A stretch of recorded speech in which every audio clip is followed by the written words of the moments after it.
Back to do another YouTube video. It's your boy RIG. Today we're gonna react to get ready to play GTA 6 for the next 20 years. Let's get right into the video. Memento Mori.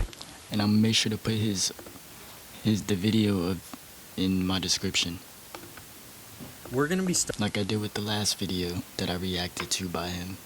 playing Grand Theft Auto 6 for 10 to 15 years, and maybe even more. Yeah, that's probably not what you want to hear. Aside from the obvious fact that you and I don't want to play the exact same Grand Theft Auto game for 20 years, from a business point of view, it doesn't make sense either. Why would Rockstar even want to do this? They could make way more money if they just pumped out games. Well, honestly, this might just be the last GTA of the franchise, since it did take them a good 10-15 years to even make this next one. So y'all let me know, how do y'all feel about that? Over and over again. GTA 5 is still selling 20 million copies a year. I couldn't even believe it when I read it. And although releasing a new game every Yeah, I heard about that too. year is unrealistic, every 5 years is certainly doable, and they'd be raking in billions. Call of Duty constantly releases the same garbage, but still manages to be the best-selling game every year, so why not do the same? And then it hit me. All the other companies pretend they're doing all they can to make a good game while realistically just being lazy because they know they can still sell copies. But on the other hand, Rockstar actually wants to make improvements and only Yo, the graphics right there, like look. But on the other hand, Rockstar actually You see the graphics? It looks so realistic compared to, but you gotta think about it, like AI, it just upgraded so much in years. wants to make improvements and only release 10 out So I see exactly why the game looks so realistic, because it's been 13 years. Games changed, if you think about it. Games, the look of how gameplay looks, the graphics and all of that. the 10 games. Not because there's some ethically sound company who wants us all to have a bunch of fun. I'm not delusional. But while all these other companies have been profiting off of garbage that at one point or another is gonna all come crashing down, Rockstar is playing the long game. Their marketing strategy, the one where all they have to do is release a couple trailers, that'll come to an end if they even release one flop of a game. This random YouTube comment probably sums it up best. People are forgetting this is a multi-billion-dollar franchise. They literally invent new tech entirely for these games. That's why it takes so long. Rockstar actually knows how to spend the money properly. They don't have to spend millions on ads, and yet everyone and their dog knows GTA 6 is coming out next year. Their rep is just that strong. And, I can see it being a billion-dollar company because, it's a franchise. This game, GTA San Andreas, Vice City, Liberty City, all just different, Rockstar's in a unique position where they don't have to release games all the time. They have billions to play with and can afford to take their time. Not many other companies have this luxury. For most of us, Grand Theft Auto 6 is an automatic buy, even if it's going to cost us $200, because we trust that the game is going to be phenomenal, and we don't want to watch all of our friends have fun without us. But the second Rockstar mixes themselves in with literally every other gaming company that does little to innovate or improve from one release to the next, they're going to lose that customer trust, and that automatic buy without hesitation that I was just talking about, that could all go away. Maybe it wouldn't happen immediately. They could still sell a bunch of copies of a trashy game. I mean, people hate Ghosts, but it's still one of the best-selling games in the Call of Duty franchise. However, eventually, What's the best Call of Duty? the laziness would catch up to them, and it ruins Rockstar's reputation not only for Grand Theft Auto, but also for the other big series like Red Dead Redemption. This is a huge part of the reason it took so long for GTA 6, and why it's probably going to take longer for GTA 7. After releasing GTA 5, Rockstar took a look at the technology. Well, how do we know if there's actually going to be a GTA 7 though? You know what I mean? How do we know? Because now they might take they might take the same amount of time, but this just might be the last one. Who knows? We'll see. The Xbox One and the PS4, and kind of came to the conclusion that, this hardware isn't good enough for us to release a new Grand Theft Auto on. We're not going to be able to make that big of a jump in graphics and other gameplay mechanics. We don't want to ruin our reputation, so let's just wait it out. Hence why development for Grand Theft Auto 6 finally began around the same time that the PS5 released. After they saw the specs, it gave Rockstar. You're telling me they let the game marinate for 7 years, and then they started to work on 6? I mean, that is kind of a smart strategy. If you want revenue to come in, just let something sit. Cause GTA 5 did well for years. So I guess since they felt like it's been doing well for years and all the money was coming in, they felt like they could wait a while to drop or start on the next one. You know what I mean? Rockstar some confidence that these consoles were actually worth making a game for. Now, it's not to say this is the only reason. Rockstar, of course, still has their own version of laziness, releasing the exact same game on 3 different console generations, but it has done very well for them. I mean, personally, I've bought it on 2 different Xboxes, and then I went and bought it on PC, so the same thing's gonna happen with GTA 6, which is another reason it's gonna be around for a long time. They also had Red Dead 2 come out in the middle of all this, and they had to dedicate some resources over there. However, there's something else that probably most of you have had in the back of your mind while watching this video, wondering when I'm gonna mention it. Well, that time is here. At first, when I thought about 15 years of GTA 6 and came to the reality that it was likely gonna happen, I became pretty worried for the future. And my reason for this, I think, will make a lot of you mad, so controversial take here. I've always thought the single player for Grand Theft Auto 5 was great, but to be perfectly honest, I've never really found the online to be anything that special. The reason I say this is because it's going to be a long 20 years if GTA 6 Online is just a copy and paste of GTA 5 Online. I've talked about this a couple times in my videos, so I'm not going to dwell on it for too long. Sweeter, bolder flavors. Advertisement. We get those every time.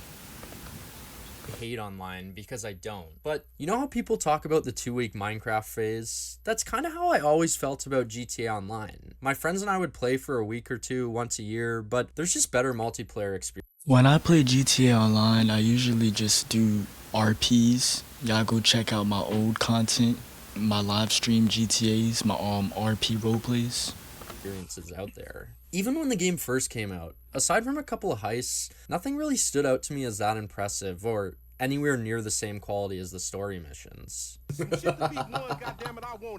It's a tired old point nowadays. I mean, I'm sure you guys have had these thoughts, or you've heard countless other people say that GTA Online's repetitive, but at the end of the day, it's hard to argue with statistics, and statistics are pointing to Who knows, maybe GTA 6 Online is going to be much different. They're going to probably add more stuff. Towards the fact that because of the huge success of GTA 5 Online, Rockstar's probably going to try to milk GTA 6 Online as much as they can. I mean, it's much easier and cheaper to add content to a pre-existing game than to make an entirely new one. Which again, is another reason why Rockstar doesn't want to constantly release GTA games. Splitting up employees between maintaining the current title's online mode and then having some of them working on an entirely new game, it's gonna hurt both games and make people less likely to spend money on GTA. What's your favorite franchise of any type of video game from any genre? If you know that there's gonna be a new game soon, why would you spend money on the old one? But it's not all bad news, and I don't think GTA 6 Online is going to suffer Favorite game franchise? for the same fate of being boring and repetitive. Something I found interesting when looking back in time is that the multiplayer for the Xbox 360 and the PS3 versions of GTA 5 stopped receiving updates in September 2015. This was pretty much 2 years after the game release, due to those older consoles just not having the hardware to keep up with future plans, and realistically also so that people would buy copies on the next-gen consoles. But the reason I mention this is the Take-Two CEO, which is the company that owns Rockstar, pretty much said that they didn't expect the success of GTA Online. Now, GTA Online, it became a massive success immediately. Did you expect it to... No, I don't think any of us did. But you mix that in with the fact that they are also held back for 2 years due to the old consoles, so GTA Online got off to a really slow start, with Rockstar having to scramble to figure out how to run it properly. Which is why you can see how I'm a little bit more optimistic for GTA 6 Online, even if we're going to be playing it for 20 years. Rockstar knows that it's a huge success now, and they've been planning for it.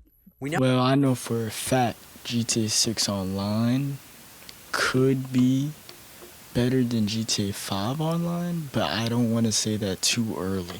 Now have consoles with over 30 times the amount of RAM and 30 times the amount of GPU capabilities when you compare them to the consoles that GTA 5 was released on. I mean, they spent $1 billion frickin' developing this game.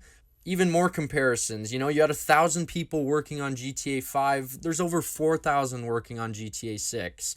They've had 12 years to sit on ideas. They've had 12 years to study what's worked well in other games. We had Rockstar buying 5M, which pretty much confirms roleplay servers. We have crossplay becoming the industry standard, so you're finally going to be able to play with all your friends and have a lot more fun. Past that, we also know that GTA 6 map is going to be huge, which gives them a lot of area to work with for GTA Online updates. And this should hopefully give us different storylines to Okay, hold on. Hold on. Let's press play so we can get off this screen. depending on what part of the maps you're in. Also meaning Alright, so what I was gonna say was, when it comes to the maps and all that, Florida and GTA 5, right? Okay. GTA 5, I like the map. They were, where were they at? Liberty City? No, they were in, which city were they in GTA 5? Los Santos, California. See, I like the scenery on GTA 5.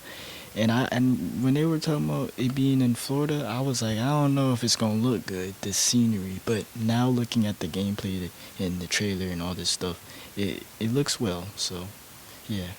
that we're going to get to interact with a bunch of different characters. Oh, let's not scroll past. We just saw an alligator in the, what is it, chasing? So, someone? while it is extremely likely that What just happened? GTA to interact with a bunch of different characters. So, while it is extremely likely Where's the alligator, to work man? with for GTA Online updates. And this should hopefully give us different stories. Yeah, there was an alligator chasing him or something. Why is he? This all these scenes must be from story mode. Yeah, okay. Storylines depending on what part of the maps you're in. Also meaning that we're gonna get to interact That's what I'm saying. The alligator, he in the store. Like, what in the world? He walking in the gas station. But see, that's something you probably would see down there. with a bunch of different characters. So, while it is extremely likely that we're going to be playing GTA 6 for years to come, I think the game's going to have a lot better longevity than GTA 5 did. There's no chance they copy and paste GTA 5 online into 6 because it would lose them so much money and respect, with people getting bored of it way too quickly. And sure, at some point along the way, people are going to get bored of GTA 6. It just happens with every game. But with the sheer amount of content that we can expect from Rockstar, and then you add on top the community being given the ability to make custom game modes and roleplay servers, I think we're looking at something pretty good. Like I said, GTA 5 being around for so long kind of made me dislike the game, but for GTA 6, it'll be different. And if you're still not convinced, let me offer some additional proof that, to be honest, I'm kind of surprised nobody is talking about. There was an interesting Bloomberg article from a couple years ago that I'm going to read a little bit from. Original plans for Grand Theft Auto 6. How do y'all feel about the female protagonist? I was shocked about it at first, but, you know, it's just a video game. I don't mind it. It's really new to me because, you know, I'm used to playing the guy versions. You know, in 5 they had Michael, Franklin, but this is going to be new and it's going to be different. It's going to be enjoyable for playing a female character, her being one of the main characters of GTA 6. Codenamed Project Americas, were for it to be more vast than any Grand Theft Auto game to date, with early designs calling for the inclusion of territories modeled after large swaths of North and South America. But in its current state, the main map has been cut down to a fictional version of Miami and its surrounding areas. If GTA 6 is going to be around for a long time, we definitely are going to need map expansions, but the article kind of makes it seem like the whole Project Americas thing has been scrapped. But something else that I found actually points to the fact that it's still going to happen. There was this modding project that brought Liberty City to GTA 5, you know, updated graphics, more enterable buildings, stuff like that, but Rockstar Yeah, I want us to enter more buildings in 5. Because when I played, I mean, not 5, in 6, because in 5 you can't do that. But in Liberty City, when I played Liberty City on the PS3, I don't remember you can walk into buildings. I mean, you could walk probably into, like, the club or the gas station took it and the barbershop. down immediately. Some believe that this is because of GTA 4 remasters in the works, but it's also possible that Liberty City could be added to GTA 6, and Rockstar didn't want to ruin the excitement. And I think this sounds pretty reasonable based on the fact that they were originally planning something like this. Now, to be fair, this is mostly just my speculation. However, imagine how crazy people would go if Nico returned in GTA 6, or even if we just got a little snippet of Liberty City. All in all, I could be completely wrong. I'm rarely optimistic about many things, especially in the video game industry, but Well, you probably are right about some of these things. This was a good video overall. with Rockstar, I just trust them, and historically, that has been the right thing to do. However, let me know your thoughts in the comments. Alright, that was Get Ready to Play GTA 6 for the next 20 years. Tell me what you guys want to see next in the comments down below. I got more videos coming. Stay tuned, subscribe, like, comment, and yeah, Uriah out.